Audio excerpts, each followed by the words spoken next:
All right, we're going to be talking about cooking it fast or cooking it slow, using a multi-cooker, or what most people like to refer to as an electric pressure cooker, or an Instapot.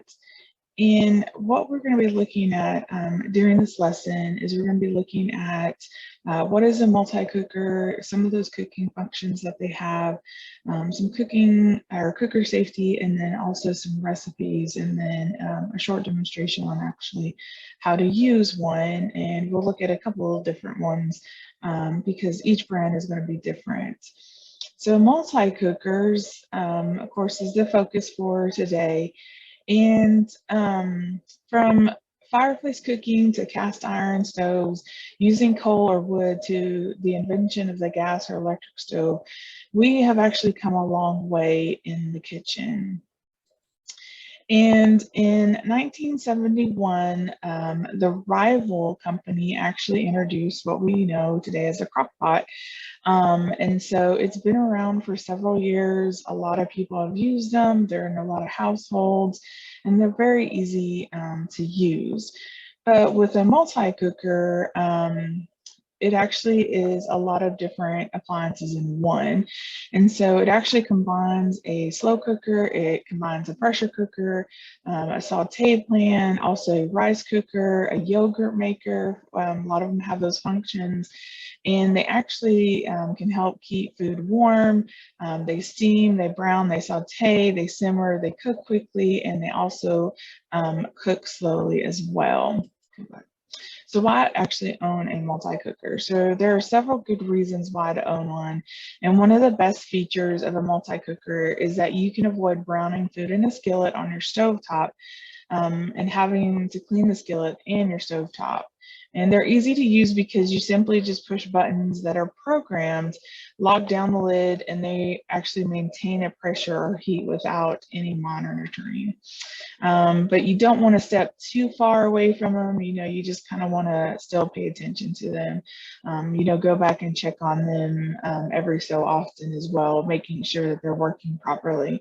They have multiple safety features that allow access to pressure, for that pressure to escape safety without actually exploding. But like I said, you still want to keep an eye on it just to make sure that it's not malfunctioning. So with planning, they can actually save time by cooking the food rapidly or letting it cook slowly until dinner time. And with pressure cooking, that function on there actually helps maximize that flavor because the components of that food are provide the flavor are trapped in the enclosed environment. And so they can also make good stocks that are the basis of many soups, stews, and other dishes. And the heat and flavor actually stay in the pot, so the kitchen stays cooler and there is actually fewer odors. So a multi-cooker is essentially just an electric appliance with additional functions. And so the most popular brand is the Instapot, and it's one of the several brands available for home use. Their seemingly magical multi-cooker is very appealing to many because this one appliance has the potential to replace many other appliances, and this can save both storage space and money. And some multi-function cookers may not actually have the pressure cooker function, but they do have other functions available on them. And in 2020, the Instapot brand also added a detachable air fryer lid. So in one of the multi-cookers that I will show you I'll actually show you what the detachable air fryer lid looks like as well. So in this picture here that you see is a picture of just kind of a general overlook of a control panel. Some of them may look a little bit different depending on what kind of functions they have available to them. And so these are examples of those functions of multi-cookers, and the model you choose actually determines what functions are available for that. And some have one pressure setting and others actually have two settings, a high and a low setting, and some have additional functions such as making yogurt. Some work with apps that allow the cook to choose a specific temperature and duration of a recipe in a sequence. And this allows you to control exactly what temperature it reaches and how long it is held and whether to turn off the cooker or move it to another temperature setting. And some people like this control, but for others, it can seem too complicated.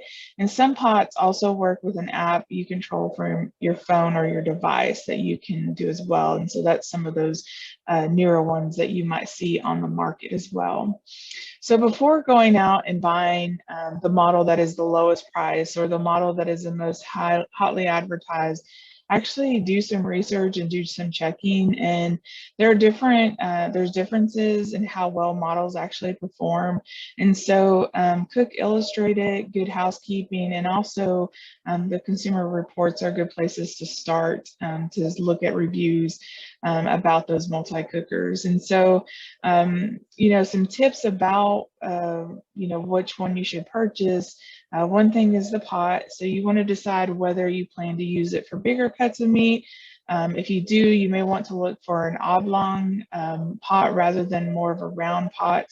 Do you want a non-stick coating for easy cleaning? That's one thing to really kind of consider and think about. The lid, what type of lid do you need? So cookers with a pressure cook mode lock down so you can't check on the food without actually releasing that pressure. And cookers without a pressure mode usually have a tempered glass lid. And so, and then additional add-ons that you might see useful to you in your own kitchen. And so, do you need the air frying or crisping?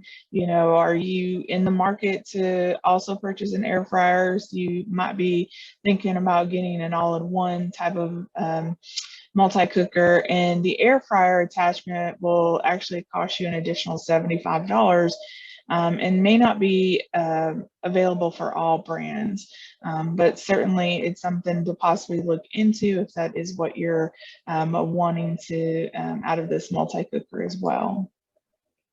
You also have to think about what capacity do you need. And in addition to options for different functions, multi-cookers come in different sizes. And so the size you choose will depend on the recipes you use and what quantities work best. And so the larger 8-quart size has a broader cooking surface, which makes it easier to brown those larger pieces of meat and easier to move food around. Also remember that you cannot fill the pot to the very top. Usually no more than a half full for foods that expand, such as those beans or rice, or foods that like to foam up, or froths such as oatmeal or split peas, or 2/3 full for any other foods. So always follow the directions that are in your manual, and it's important to make sure that you do that. If you received it from as like a hand-me-down from somebody and it didn't come with an instruction manual, it's important to reach out to that manufacturer to see if you could get an instruction manual for it, to make sure that you know how to work that multi-cooker properly. In models, the prices of them can vary from anywhere from $70 to over $200, depending on what kind of functions you want, the brand, the size, and all that other fun stuff that goes along with this. And it's also really good to think about, what size is your family for the multi-cookers. If you're cooking just for like 1 or 2 people, you might consider the multi-cooker that is smaller in size. If you have a larger family, then you might look at the larger size as well for that multi-cooker. Now, we're going to look at some of those specific functions of that multi-cooker as well. And so for pressure cooking function, and this is one that a lot of people will use it for, is the pressure cookers work by cooking food in a very tightly sealed pot. In the tightly sealed cooking pot, moisture that rises from the food is actually trapped, and this raises the pressure inside the cooker along with the temperature. And the result is that the food actually cooks faster. It's usually in about 1/3 of the usual time, and it hardly loses any of its moisture. And so this actually means that you can use less liquid and your flavors are more concentrated in that. The downside to using a pressure cooker is that the foods are not crispy or crunchy. You can brown meats and vegetables with the saute or the browning function before cooking, but the food does not stay crunchy. And so tests that were performed by America's Test Kitchen, a corporation that produces the public television series and cookbooks, Cooks Illustrated and Cooks Country, show that many of the machines they tested made good pressure, resulting in properly cooked foods. However, they concluded that none of the models tested reached temperatures as high as a good stovetop pressure cooker. And so the multi-cookers do cook foods much faster than other cooking methods, but not as quickly as the stovetop pressure cooker. So for most people, the difference between how quickly the multi-cooker cook compared to a stovetop pressure cooker is not of great importance. So do not dispose of your stovetop pressure cooker until you try the multi-cooker and see if that's something that you want to continue to use to your satisfaction. And the multi-cooker is very quiet compared to a stovetop pressure cooker. When pressure cooking on the stovetop, you must listen to the jiggling of the weight to determine if it's working properly. That is not necessarily for the multi-cooker. So most multi-cookers have two pressure settings as well. They have the high and low settings, and high pressure is used in most recipes because it's more efficient. That low pressure can be used when you're cooking more gently type foods or gentle foods, such as some of those desserts. There are two ways to release the pressure with the multi-cookers. And it's the natural versus the quick release. So you might see in some recipes where it says NR. So NR stands for natural release, and you might see some that say QR, and that means quick release. So it might say, you know, NR for 5 minutes, and then after that 5 minutes, do the QR to release the rest of that steam. So that's a possibility to see in a recipe that you might find. It may not be in all of them, but it certainly can be in quite a few of them. The natural release allows the pressure to come down on its own, whereas the quick release immediately releases that pressure when you turn the pressure regulator knob to steam or to vent. And the natural release is the preferred method because quickly releasing pressure can actually affect the texture of the food, and larger cuts of meat actually may toughen, for example. So always follow the release method that's specified on that recipe you're using. And used correctly, safety mechanisms in the multi-cooker actually help prevent the unexpected explosions. You can also, you know, some multi-cookers have the ability to also be a rice cooker as well. And there may actually be functions for white rice, brown rice, and risotto. And so you kind of saw that in the photo of the function, the faceplate of the multi-cooker that was showed a few slides back. And it actually, you know, you'll see on there where you can just press that button for white rice, for brown rice, for risotto. And so it automatically has those built-in settings for that. So you don't have to, you know, determine exactly, you know, what pressure and how long you actually need to do that for. So that's kind of nice to have on those multi-cookers as well. Those rice cookers, typically we cook rice on the stove and in the oven or in the rice cooker. And in all these methods, some of the water gets absorbed and the rest actually evaporates. But the multi-cookers pressure cook the rice with very little evaporation. So actually all the water gets concentrated and absorbed. And this could cause the rice to be sticky. And however, testing by America's Test Kitchen showed that the white and brown rice were acceptable. However, it may be necessary to adjust recipes by altering the amount of water added, which depends on the texture you like for your rice. So let's look at the browning or sauteing function of our multi-cooker. And again, it's nice not to have to use an additional pot if you're wanting to saute onions or cook down wine to kick off your dish. Some multi-cookers have very specific saute settings, the low, the medium, and high. While most other models have a single saute button and single brown button, when the saute function was tested by America's Test Kitchen, some models did better than others, and some models took a long time to cook. However, the function called brown works like a skillet, and in the test, it was hotter than the saute function, and food sauteed or seared faster than the sauteed function. And this is something you would have to try with your model that you have or plan on purchasing. And also, a lot of the multi-cookers have a slow cooking function. And so we're going to look at, the slow cooker function. And on the high setting, it works differently than traditional slow cookers, or, what we might commonly call as crock pots. Because the heat comes from the base of the cooker, it heats up faster while the slow cooker heats up more gently. This can make it easier to overcook delicate foods, such as chicken breast in the multi-cooker. However, this can be overcome by reducing that cooking time. So with the traditional slow cooker, you'll notice that, the outside unit of it kind of heats it all at once.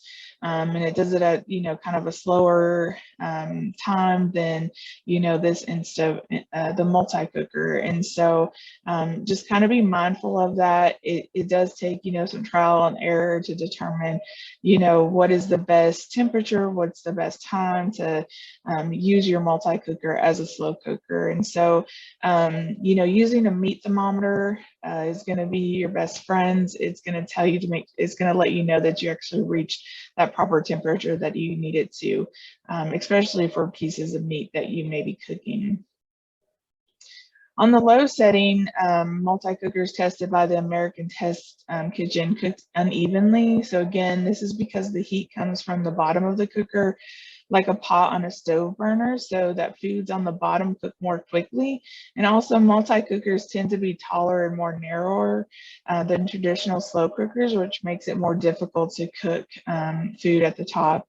And in a traditional slow cooker, heat encircles it. With the wider and more shallow pot, the heat must travel a larger distance to penetrate all the food. And some models of multi-cookers test it more poorly than others on this slow cooking function. So with any appliance, it's also important to follow the manufacturer's direction, and the safety of the appliance actually may depend on it. In today's pressure cooker, including the multi-cooker, has many safety features built into it to prevent explosions. They typically have that safety valve, so if too much pressure builds up, especially in a traditional pressure cooker, that safety valve is designed to pop out to release any pressure that may be in a traditional pressure cooker. Multi-cookers have a pressure regulating knob or steam release valve and floating valves and safety pressure valves and locking lids, and you're not able to open the lid when it's actually locked. So it's important to read those instructions of your multi-cooker to see when exactly the multi-cooker has released that pressure and it's unlocked the lid so that you're actually able to open the lid. However, it is important to always use one safely, so keep the silicone gasket in good shape. Make sure that you clean those vents and inspect any valves before and after each use. Add the correct amount of liquid and let steam escape away from you when you remove the lid. And it's also important to try to remember not to release the steam directly underneath your kitchen cabinets, especially if they're painted, because it could cause them to bubble up, and we don't want that to happen. So make sure that you're not releasing that steam directly underneath your cabinets. And it's also important to realize that you make sure that you are that your multi-cooker's on a flat surface, and that you're not actually putting it on the stove and using it on the stove, or even if your stove is off and you're using that as kind of like counter space, it's still not good to put that multi-cooker on it. So make sure that it's on your regular countertops when you are using it. Also, making sure that you follow the recipe instructions on releasing the pressure. So forcing that pressure down too quickly can actually result in poorly cooked food. Now, multi-cookers may not be safe for canning foods, even if they do have a canning function. So we don't recommend using multi-cookers for canning. And so they have not been independently tested by the USDA processes. So we can't be sure that these actually cook to canned food without actually causing botulism.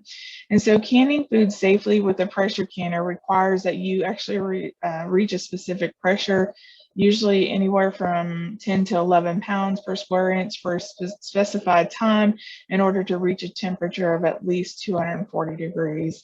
And that may be adjusted depending on your altitude. So this is using those traditional pressure canners that, if you are a home canner that, a lot of us have, but, you want to make sure you're following a tested recipe when you are canning foods. Multi-cookers do not have a pressure gauge or a weight that tells you how much pressure is actually in the pot. And this means you must rely on the advice of the manufacturer because your county extension office cannot test these pots for accuracy. We can test your traditional pressure canners to make sure that they are reaching the proper pressure that they're supposed to, but we're not able to do these multi-cookers or electric multi-cookers or electric pressure cookers. So it's important to realize that it's not safe to use your electric pressure cooker for canning. Here are some general safety tips for using these cookers. So, of course, use them indoors. Do not let the electric cord hang over the edge of the counter or table. Do not let it touch hot surfaces, the electric cord. Also, keep the cooker away from heat-emitting devices, such as those heaters, gas cooktops, or electric burners. And don't place the cooker in the oven. So, like I was saying before, don't put that on your stove, and of course, then this says in your oven as well. And do not forcibly remove the lid until the cooker, all the pressure has been released in it. You can use the quick release for some recipes, but this does not involve removing the lid until the pressure has actually dropped. And do not immerse the cooker and power cable or housing in water or any liquids. You can actually cause it to malfunction. Some more, do not immerse. Let's see, so making sure, like I said, that you're not filling the cookers no more than 2/3 full. And foods that swell or foam should not be filled more than halfway. And that's in the inside pot of that multi-cooker. So these foods here that are listed tend to foam, froth, or splattered. And if they're filled too high, these foods can actually block that pressure valve. And always check the pressure release devices for clogging before you actually use them. So, applesauce, cranberries, pearl barley, oatmeal, split peas, noodles and pasta, rhubarb, and dried beans are notorious for foaming, frothing, and or splattering. So just be mindful of that as well.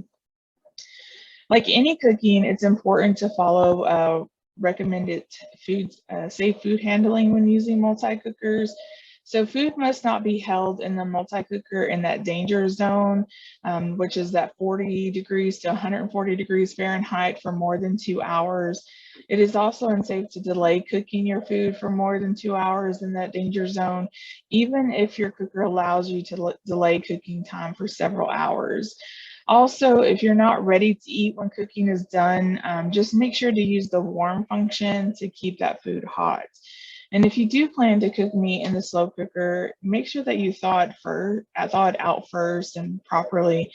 Best place to